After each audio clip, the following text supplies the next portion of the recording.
Hi everyone, my name is Diana. Welcome back to my sewing room, and today I have a fun little tutorial for you on the Split Rex tool by Deb Tucker of Studio 180 Design.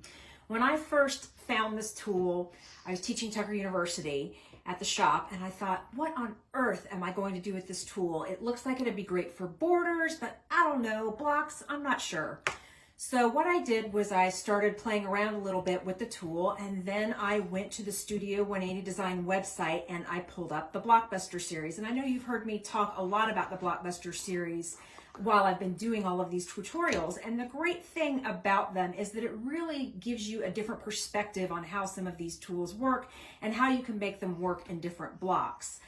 During Tucker University, we also have something called design sheets that allow you to play with the units in different blocks in combination with some of the other tools that I've introduced. And I'm going to talk to you a little bit about that today. So the first block I'm going to show you is this one here. And this one is called She Bear. And if you'll look, it's just a 4-patch with some split rectangle units surrounding it. And so the only tool that I actually used for this one was the Split Rex tool. And here is the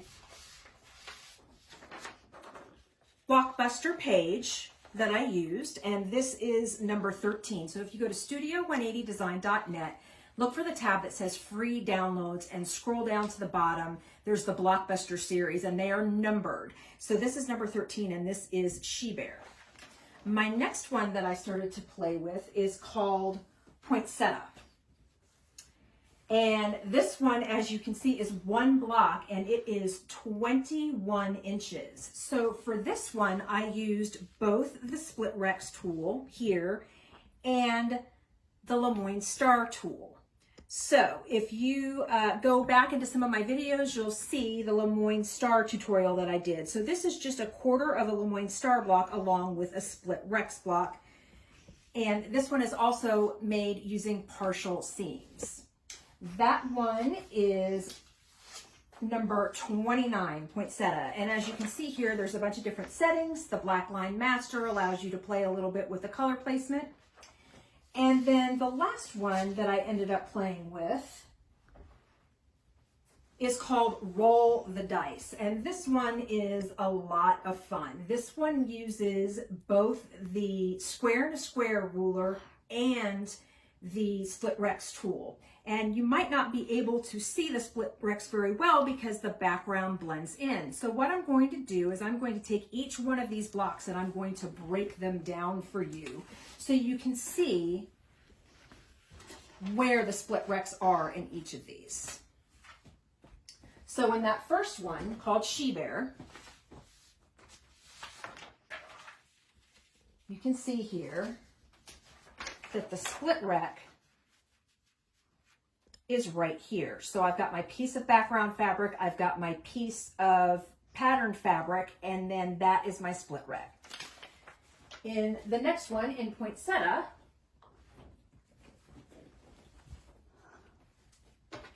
the Split Rex unit is right here. And again, I used a piece of background fabric and a piece of pattern fabric, and here is my unit right here. And then right here, you can see is my Lemoyne Star quarter unit. So this is just one piece of a Lemoyne Star block. And then in Roll the Dice, this one is the one that's the hardest to see. In Roll the Dice, I have 4 different Split Rex units. And there is one here, one here, one here, and then one here. And then I also have, you can see right here is my square and a square unit. And I used a piece of the Split Rex fabric to also make my square and a square unit. So I'm going to clear this all away and I am going to show you how the Split Rex tool works. Okay, so this is the Split Rex tool, and I'll bring it down into closer camera range here in a second so you can see what it does, but there are 2 different sides to it. The first side allows you to cut the pieces from your strips, And the second side here allows you to trim down your units once you're done sewing them together. So you'll see here on the tool itself, there is a triangle piece, and I'm going to move this over just a little bit so you can see. So there's this triangle piece. And what you're going to do is you're going to cut strips of fabric from both your background and your pattern pieces. And you can see right here on the tool, it tells you what size strips to cut for the different size units. And there are 1, 2, 3, 4, 5, 6, 7, 8 different sizes that you can make with this tool. So I'm going to cut strips between 2 and 9 inches to get rectangles that finish between 1.5 by 1 all the way up to 4 by 8. Then, once I am done and I have got those cut and sewn together, which I'm going to show you here in a second, this is the portion that allows you to trim the unit down. And when you make these units, they can face 2 different directions, and I'll go over that with you in just a minute. So when you go to trim down, you'll either line up your seam on this common diagonal or on these lines here that allow you to trim. So let me go ahead and show you how the tool itself works. So what I'm going to do is I'm going to start out with a strip of fabric, and I am either going to lay all my strips right sides up, right sides down, or I am going to layer them either right or wrong sides together. And let me tell you why you would want to do any one of those things. If you look here on the directions, there are 2 different ways that your units can go. It can go lower right to upper left, lower left to upper right, or you can have mirror image units. So all strips right sides up will be lower right to upper left, right sides down, lower left to upper right, and mirror image units is if you lay your fabrics either right sides or wrong sides together. So I would be doing mirror image units with this one, and what I'm going to do is I've taken my strip and I have layered it wrong sides together, excuse me. And now what I'm going to do is I'm going to line up this line here on the cut edge of my strip, this solid line here. And I have 5-inch strips, so I'm going to line that up for the 2x4 finished unit, and I am going to trim. And I've got my first set of triangles that will go into my rectangle. Then I am going to rotate my tool 180 degrees, and this is important on this one. There is a little bit right here that you can see at the top of this strip that's called the second trim line. That is the important piece to line up on the edge of your fabric.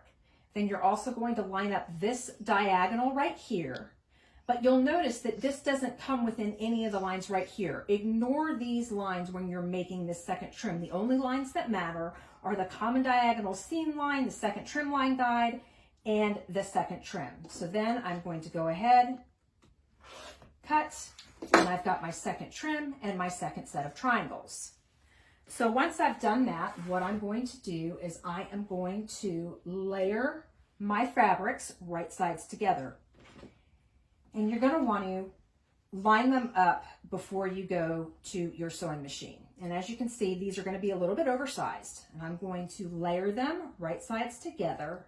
And as you can see, they hang off a little bit from each other. So I am leaving a little triangle here and a little triangle here, and I'm going to sew using a 1/4 inch seam allowance right here. Once I've done that, I'm going to press my units, okay? And you have the options of pressing these open or pressing them to either side. It doesn't matter, maybe it depends on if you need your seams to nest or what your pattern may call for. So what I'm going to do now is I'm going to trim them using this side of the ruler. So for this one,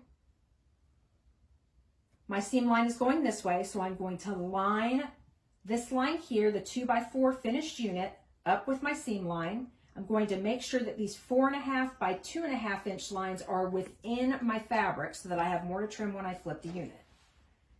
I'm going to trim one side, then to the other, and then I am going to rotate my unit 180 degrees. And I am going to line up that line once again on my seam line and line up my 4.5 and 2.5 inch lines on this side with the pieces that I just cut. And I'm going to trim the extra off.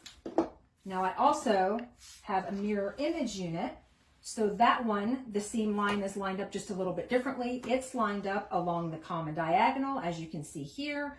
My fabric is within that 4.5 by 2.5. I'm going to trim. And I am going to rotate the unit 180 degrees. Once again, line up my common diagonal along the seam line, and these lines, the 4.5 and 2.5 inch line, along the pieces that I just cut, and I'm going to trim off the extra. And then I end up with perfectly sized 2.5 by 4.5 inch units. Now you may be looking at these units going, well, why aren't there points right here? Why are these squared off and not pointed? These pieces here will end up in your seam line.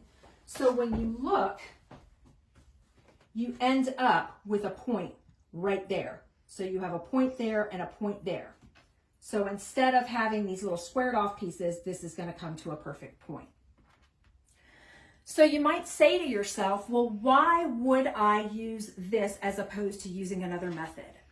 And let me tell you, twice this week, I have watched people try to put units like this together on either a Facebook group or in a video. And it's really complicated. You have to draw lines on your fabric and try to make it fit, or you have to use a tool that cuts everything to the exact size. And if you don't trim off just a tiny little bit, then your units will not come out to be the right size. And I heard a lot of people saying, why are my units off? Why aren't they measuring exactly 4.5 by 2.5? Well, it's because that those tools, you have to be exactly precise. With Deb Tucker's tools, you're trimming off that excess so you get the precise size that you need. So in these projects today, I did use the gorgeous Canning Day fabric by Corey Yoder for Moda.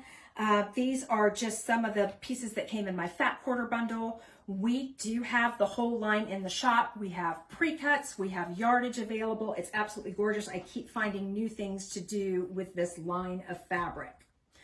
Also, I wanted to let you know that Costa is going to be filming on Thursdays now, because we do have the Hoop Sisters mystery quilt going on. So he is going to be giving you tutorials on Thursdays for each week's block. And then I'm going to be doing a video on Fridays.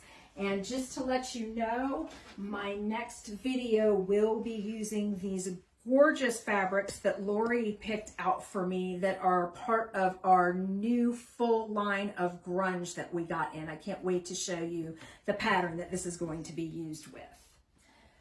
Wanted to also remind you that Lori Kent Designs now has a tab on our website. She's got some beautiful panels for sale for pre-order. I believe those will be shipping in June. Go check those out. And we wanted to say thank you for continuing to tune in and follow our Facebook page while we're under stay-at-home orders. Frank and Lori have decided that we are not going to be opening the shop at this time to make sure that our employees and our customers can stay safe. We do miss seeing you in the shop every week, but they are available between 10 a.m. and 1 p.m. Monday through Saturday if you have questions about anything. And of course, you can order 24 hours a day at wishuponaquilt.com. Stay tuned, please. We've got some fantastic new learning opportunities coming up for you. We can't wait to see you back in the shop when it's safe to do so. I hope everyone had a great Mother's Day yesterday. Thanks so much. Have a great day.